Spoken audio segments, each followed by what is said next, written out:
It was a hot morning because it was in April, and we had been out trimming our azaleas, but it had started raining and it was starting to get dark. On April 29, 2010, the Florida Panhandle was under a tornado watch when Jerry Schofield and his wife Carol cut their yard work short. Shortly thereafter, I felt a little nauseous, and I said, I'm going in the room just in case I do have to throw up. The next thing I know, she had walked in there and she said, what's wrong? And at this time I had semi-passed out, and I'd fallen between the commode and the wall. And she looked at me and she said, what's wrong? I said, honey, I'm dying. Carol called 911 and then friends and family to ask for prayer. Her next call was to the prayer center at CBN. She immediately began to pray for me. She knew it was a serious thing, and she quoted scriptures. Jerry was rushed to the hospital in Fort Walton, where doctors discovered an artery had burst in his stomach.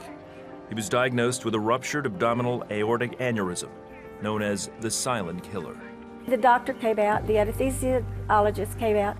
Everything they were saying to me was he wasn't going to make it. And I said to the doctors in their eyes, right in their face, you do everything you know to do, you do everything you can do, because we're believers, we're believing for full recovery.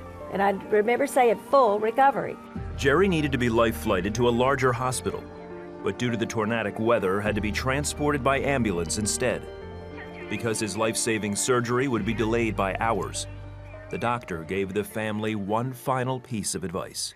He had all of my family and everybody line up in this hallway where the ambulance is going to come in at. He said, look, tell him bye as he goes by everybody, because like this might be the last time you see him. Carol again reached out for prayer, this time to several area churches. Jerry was still alive when he arrived at Sacred Heart Hospital and went straight into surgery.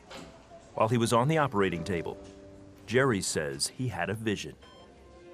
I was immediately enveloped in a golden mist, and a set of huge golden hands just come towards me. And every place his fingers, his hands, or anything touched my body, it was like an infusion of heat. And then he says, don't worry. He said, it's gone well. You're going to live a long time. You're never going to have any pain from this. And I knew that was God's voice. I can't talk about this without starting to cry. And I'm 83 years old almost now, and I still cry every time I go through this, because I knew that it was God and his angels taking care of me. Jerry made it through the surgery, just as promised. He had beaten the odds by the narrowest of margins. Aortic aneurysm still is a top 10 killer. 80% never make it to the hospital and perish either at home or on the way. Of the 20% that make it to the hospital, half of them perish either in the operating room table and or immediately postoperatively. We were all praying just as hard as we could and saying, God, thank you. We were praising God for getting Jerry back. During the surgery, one of Jerry's kidneys was badly damaged and considered dead. Carol continued to believe and pray for a full recovery.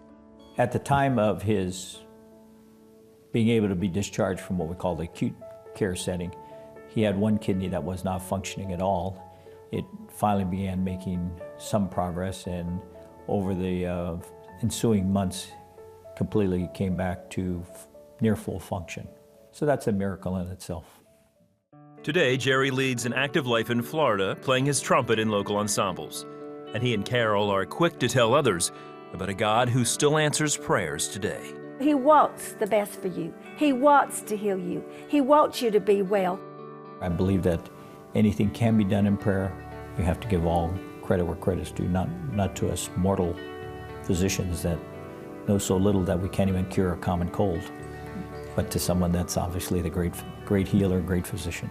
Miracles are for whenever you ask for them and really believe. I have 100% belief in that God can do anything, because he proved that to me.